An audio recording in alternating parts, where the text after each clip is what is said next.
I do want to share with you my personal cadence of how I approach my top 25 accounts. Engage, connect, personalize, relevance, personalize.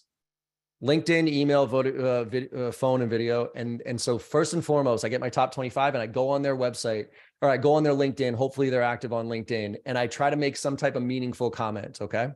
Not just a like or a fire, great post, that type of dumb shit, but like actually engaging with the post.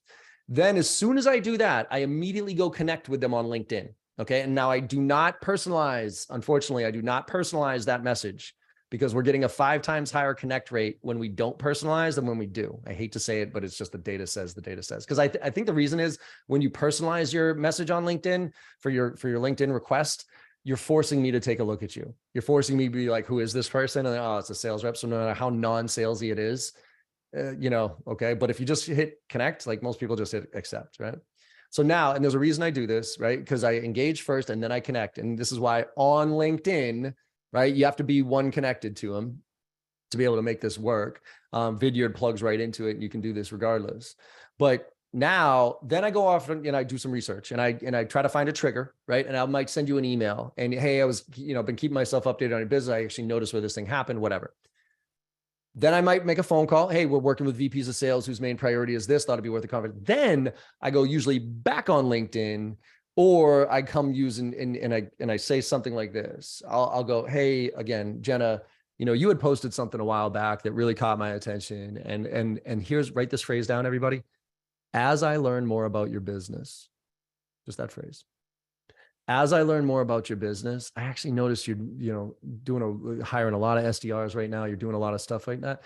And I was just curious, like the reason I wanted to reach out is because we really, we work with companies who are doing that. And I thought it'd be worth a conversation. So just wanted to put a name to a face here, or a face to a name here with the video, and see if you'd be open to a call. That gets me a pretty high, if I do that right, that gets me a pretty high conversion ratio there. But what I do, and again, Vidyard probably has better data than I do. I don't use video as my first touch. I just think it's weird because, first of all, in this world where cybersecurity's gone through the roof, everybody's locked up their firewall. And so you want your first and second emails specifically to be bare bones, slim, no links, no attachments, because you just want to get through the firewall. Okay. And then once you get through, then you can start adding links and videos, right? And also it depends on your persona. Like if you're going, like I go after VPs of sales and SaaS and marketing, they love video, right? So yeah, it's really highly successful for me. If you go after CISOs, like chief information security officers, I'd be very cautious. Because like what CISO in their right mind is going to look at it? Oh, what's behind this thumbnail? And let me click on that and see. I mean, they'll get fired for even thinking of it. Now, don't get me wrong. If you put it as the 4th or 5th or 6th one after you've warmed them up a little bit, now there's a little context there. And they are more open to doing it. All right. Because from the time between each touch, I usually try to go 2, 3. It depends on how eager I am and how many things I actually have to say. But I like to put my whole contact strategy together first. And usually it's about 2 touches per week. So I do like a Monday, Thursday, Tuesday, Friday, Wednesday, Monday scenario. And then in there, I kind of sprinkle on top some social stuff, some shares, whatever it is, to maybe get to 3 or 4 a week. But when it comes to actual calls or actual emails, I try to keep it to a couple a week, but more than 1 a week. Because I get just for data sake, I get 250 emails a day. So me personally, I get 250 emails a day. So just do the math, right? You're talking 1,200, you're talking over 1,200 emails a week. You think one's going to stand out? Okay. But that's also why phone, video, and everything else you have to complement. When I do calls these days, I don't call because I expect you to pick up the phone. I leave voicemails, not because I expect a call back. I do that to point you in the direction of something I did. So I'll be like, hey, Jenna, it's Tuesday afternoon at 3:30. I just sent you an email that had a little video in it that explained a little bit about why I wanted to connect with you. Could you go take a look at that and just email me back to let me know if you'd be open to a call? By the way, this is John Barrows with JB Sales. Click. I don't give my phone number. All I'm trying to do is tell you to go over there and look at it, right? And that's why I usually get callbacks. All right, in the interest of time, let me blast through the last couple of these. Google Jay Barrows favorite nugget, and you'll find this. Actually, Jenna, if you could do me a favor, Google Jay Barrows, so JBARROWS, qualification call follow-up process, and find that blog for me. This is my favorite nugget out of all the training I do, and this will help you stop getting ghosted. Go after you have a conversation with somebody, okay? you tell them this, you go, hey, thank you so much for your time. I really appreciate it. Some next steps and action items here. Before I go ahead and do all that though, I'm going to briefly summarize what I was able to gain from our conversation today. I'm going to send it over to you in a quick email. Could you do me a favor and email me back to let me know if it's all accurate and if I missed anything? So you tell them it's coming. You have to tell them it's coming. Okay. If you don't tell them it's coming, the response will drop through the floor. And then don't write a book here. Okay. This is not a chance for you to reiterate your value proposition. This is purely to confirm what you heard from them. So your current situation is this, your timeline's this, your priorities are this, right? So from a follow-up standpoint, I write that email and then I put my little bubblehead in the corner and I say, hey, Jenna, thank you so much for your time. I really appreciate it. Look, I just wanted to make sure that this really highlighted everything. And just let me know if I missed anything here on this, because, you know, I think this is, I'm going to be based my follow-up activities on what I thought I heard here, right? So you put a face to a name, just keep reminding them. Now, the beauty of this is when they respond back. So if they respond back, now you have something to hold them accountable. And when they ghost you, follow that process right there. Because now you take this email and you reply all to it. You say that was on a Monday and then Friday was supposed to be a follow-up and Friday comes and goes and they disappear on you. Well, then on Monday you go, dude, touch base, checking it. You take this email, you reply all to it and you say, hey, Jenna, not sure what happened on Friday. When do you want to reschedule? Right. So you just be very assumptive with your follow-up. Call them. Hey, Jenna, look, I got a busy week this week. Let me know if Tuesday works for you, whatever. After about the third or fourth time where Jenna is completely ghosted, take this email, reply all to it, change the subject line and say, still interested? And write, hey, Jenna, could you let me know if you're still interested either way so I don't continue with unnecessary follow-up? And then you reply one more time if she doesn't respond. And all you do is this, you reply all and you just put in the subject line, did I lose you? And then when they open up the email, the signature file, the other 5 emails. That did I lose you email gets me about a 90% response rate. So there's follow-up for you with video. Let's talk about proposal delivery. Love proposal delivery.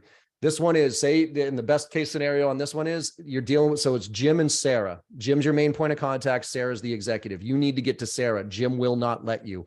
The proposal is your last chance to get to power. So I beg you to hold on to that proposal as long as you possibly can. And what you'd want to do is a give get. Hey, I'm happy to put together this proposal. When do you want to schedule a call so I can deliver this proposal to you and the other people involved so I can answer any questions, right? You want to try to go for that. Now, say Jim is like, nope, I'm the guy. Everything goes through me, just send it over to me. All right, fine, Jim, you're the guy. Good for you. What you do is you basically present to Sarah. So don't you dare just send them a PDF because all they're going to do is take that, forward it up to Sarah. Sarah's going to look at the pricing and say no. What you do is you take this and you highlight the main reasons, like remember, sell to the 20%. So remember the context. You only want to get that stuff that matters to them the most. Highlight that in your proposal somehow, and then walk them through the proposal, not in detail, but you go like this. Hey, Jenna, instead of just sending over the PDF, I just want to put some color to this, right? Because, you had said earlier that your main priorities were X, Y, and Z, and this is how you were making this decision. Well, I want to share how the components of our solution that I think really align with those main things. And look, you can look through the details later as far as all that stuff, but I just wanted to make sure that I highlighted how much I'm excited to work with you and where the alignment I think is and how we differentiate ourselves. Oh, and by the way, if you want to forward this up to Sarah, feel free. And Sarah, if you're watching this, just want to let you know, Jim's been a fantastic steward of you. He's been great to work with. And I really appreciate the opportunity here. So now you just did Jim's job for him, basically. So now you get to watch with Vidyard, you get to watch how long he actually watched the video. And then you get to watch if he forwarded up to Sarah. And now you're presenting in front of Sarah. So that's the second way or third way. So you got prospecting, you got follow-up, you got proposal delivery, and last but not least, you have objection handling. This is actually one of my favorites. But it stems off of the summary email. You have to have that summary email, right? Because in the summary email, you're talking about time, you're talking about priorities, you're talking about options, right? And it's a hopefully impact if they don't make this decision. So now say you have this and you get that dreaded email, sorry, John, we're going to have to push this till Q4, or sorry, John, we've gone in a different direction. Well, obviously you want to call them first and be like, hey, what's going on? Blah, blah, blah. But they're not going to pick up the phone. So instead, do a video with your summary email. And you go like this. Hey, Jenna, look, I got your email. I get it. Priorities always change. Timing's always a thing here.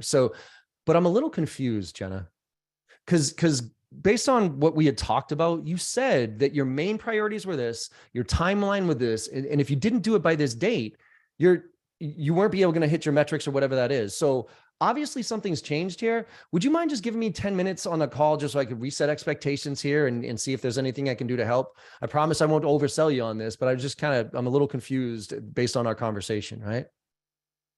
That, and by the way, if you want to go over their head, you go like this. And if it's real, if those things are real, if like the timeline and priorities are real, that they have to hit those for a reason and they ghost you, what you can tell Jenna is, hey, Jenna, and look, I genuinely hope everything's okay. I hope you're healthy and all that stuff. I know there's a lot of weird stuff going on right now, but since I haven't heard from you, if I don't hear back from you by the end of the day, I'm going to go ahead and give Tyler a call to make sure that we're staying on the same page here.